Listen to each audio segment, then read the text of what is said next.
जन्म दुख तो है ही है कि एक बिच्छू का डंक आप सहन नहीं कर सकते, तो 1000 बिच्छुओं के डंक के समान मरने के समय में पीड़ा होती है जो मरता है, ठीक है। लेकिन जरा दुखम, बुढ़ापा भी साफ है, बुढ़ापा भगवान किसी को न दे। शरीर की शक्ति छीन हो जाती है, अब उठने का, बैठ गया तो उठने का मन नहीं करता है, पानी पीने की इच्छा है, लघु शंका लग गया है, विवश है। ये बुढ़ापा महासाप है, बुढ़ापा दुख, भयंकर दुख है। गात्रम संकुचितम गतिर्विगलिता दंतास नाशंगता दृष्टिर्भ्राम्यते रूपम उपहतम वक्त्रं च लालायते बांधव जना नैव वाक्यं करोति बांधव जना पत्नी न शुश्रूषते धिक् कष्टं जरया विभूत पुरुषं पुत्रोपि अवज्ञायते।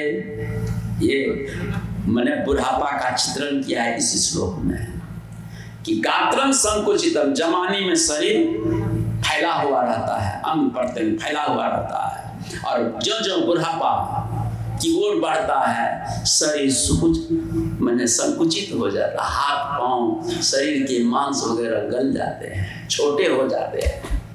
दंतासुनासंगता, दांत सब उसके झड़ जाते हैं, और कहते हैं दृष्टिर्भ्राम्यति रूपम उपहतम, अपने ही लोग हैं लेकिन आंखों पर मोतिया बिंद लग गया है, छाला पड़ गया है, और सामने में है पोता पोती बेटा पतोह, अच्छा तुम कौन हो, कौन हो? अभी न इंद्री कान काम कर रही न आंख काम कर रही, पूछ रहे कौन हो, है अपने पोता अपने बेटा पतोह है, अब पूछ रहे तुम कौन हो, तब परिचय देते कि हम, अच्छा तुम हो, देखो।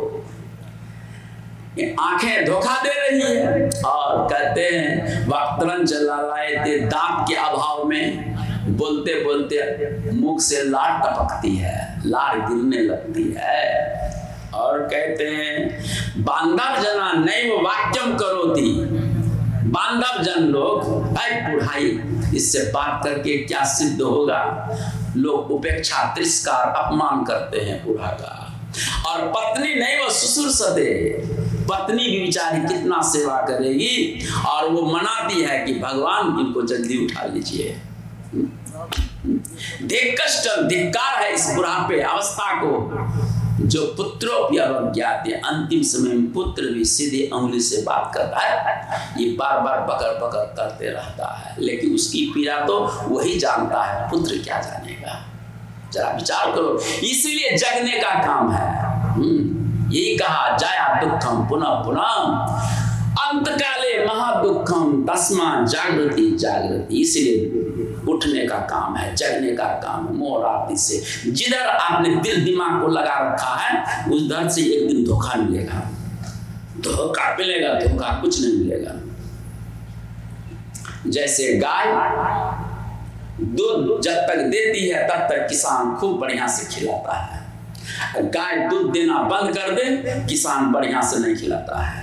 वैसे ही घर के माँ बाप वो गाय के तरह दो लिया गया है, अब कुछ है नहीं उसके अंदर, सिट्ठा है, सब घर के लोग आप उपेक्षा करते हैं। ये देखो, इसीलिए कहा कि तस्मात् जागृति जागृति, काम क्रोध लोभो मोह देहे तिष्ठति तस्करा,